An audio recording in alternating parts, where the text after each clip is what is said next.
Hi guys, so today I'm going to make photograms. Got a trolley in my classroom and it's got full of lots of lovely things in it. You can collect things from outside, you can find your own objects from in your bag, you can use images, negatives, so you can just use just about anything really.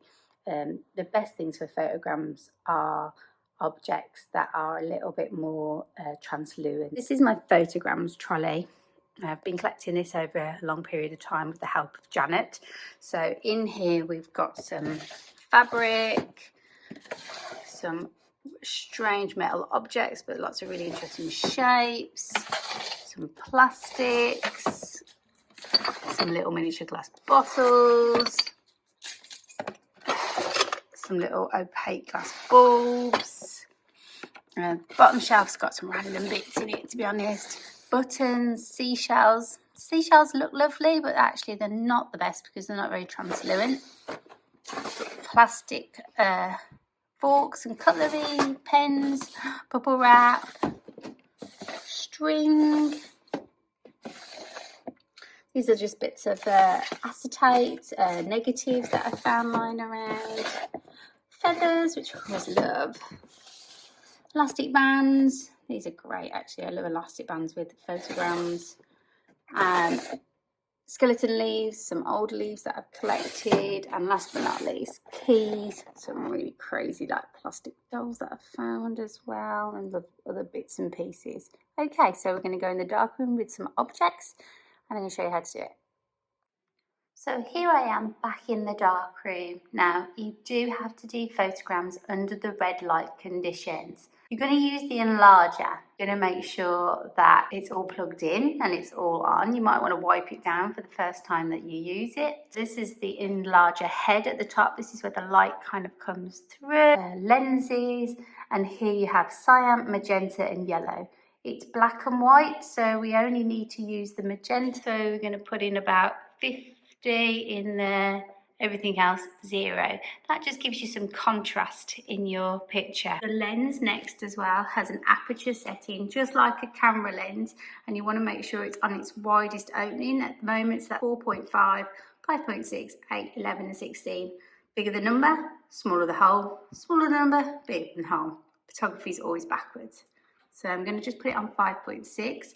Here you have a red filter. This protects the light from your paper. Arrange your objects on there. Check that your picture's focused when you're using negatives. Today's purpose, all you need to use is the board. You've got a timer down here. So you've got 1, 5, 10, 15, 20, 25, 30. Unless you're using paper, you won't need to use the 30. So we'll just set it on 5 as a starting point. This is your on and off switch. This is your timer switch. So you can hear the timer running now. Okay, perfect. Hopefully you can see me. I've left my tripod at home to do the video, which is really clever of me today, isn't it?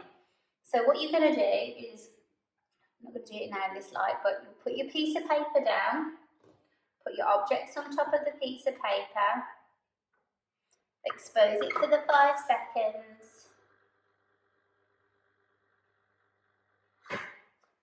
move your objects, take your piece of paper over to the chemicals. So if you remember from before, developer is 1 minute agitating and making sure the paper is fully submerged. Stop for 1 minute, again agitating it, and then fix for 5 minutes. And then last but not least, washing for at least another 5 minutes. For big pieces of paper, you can use the new dryer. For little pieces of paper, use the old dryer. I'm in the dark room, as you can see. The red lights are on, so I'm ready to go. I'm going to place my piece of paper. I've got to make sure that the paper is covered in light. I've currently got the red filter on to protect it, and now I'm going to place my objects over the top of it, like so. Okay. Quite bright, my enlarger, so I'm just going to turn it down a little bit more. So now it's on 11. I like to try and get a longer exposure rather than a short exposure. And you can move objects around, create multiple exposures as well. Okay then, so turn off my timer and expose for 5 seconds. The first exposure that you do, you're really kind of testing the light from your enlarger. So, like I said before, remove your object. This is luster paper. Much prefer luster paper, especially if I'm going to photograph it to pop it on my blog, just like you would do normally. Hey look, forgot my tongues again. Agitate it. We've got a print. That's plenty of time. Drip off as much as possible. Pop it into the stop. Get it up and into the fixer. Okay. At least a minute in the fixer before you take it outside to have a look at it. It's not too bad. It's slightly grey, not pure black. So that means that it could afford a little bit longer under the enlarger. It was 5 seconds, so I'm going to try it for 8 seconds. Another thing I'm going to do as well is I'm going to double expose it, just so it adds a little bit more interest to the print. Take out my piece of paper out the bag. Very important that when you are taking paper out the bag, that you make sure that it gets folded back up afterwards, or else you will get light leaks on your paper. Okay, so again, emulsion side facing up. This time though, I'm going to place this piece of perspex on top of it, and then I've got my elastic bands again. Okay, and as I said before, it needed more time, so what I'm going to do is I'm going to expose it. I was going to do it for 8 seconds, so what I'm going to do is I'm going to do 4-second exposure, and then I'm going to move my elastic bands again. The board's slightly moved as well. Spread out the elastic bands a bit more, and I'm going to do another 4-second exposure. Now I can afford this because that's 8 seconds in total.